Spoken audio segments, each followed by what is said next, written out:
पुरी रे रंगर पर्व होली रे विदेशी पर्यटक एवं राज्यसभा सांसदक रंग खेल रंगर पर्व होली रे पुरी रे राज्यसभा सांसद सुभाष खुंटिया सहित विदेशी पर्यटक अभिर लगाई मिठा खुआई खेलिले रंग खेल पालिले होली।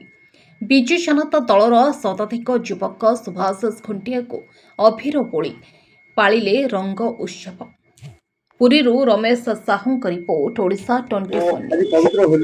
पवित्र होली उपलक्षे समस्त को शुभेच्छा और अभिनंदन ज्ञापन करुछि एवं प्रभु पाखरे प्रार्थना करुछि समस्त जीवन रे प्रभु रंगमय कर दियंतु, समस्त जीवन सुख शांति और समृद्धि रे कटु एवं समस्ते होली पर्व को घरे ठाकुर पाखरे पालन करंतु पूजा पाठ रे एवं रंगरु विषाक्त रंगरु दूरे रुहंतु, समस्त होली पर्व रे सामिल करंतु। जय जगन्नाथ।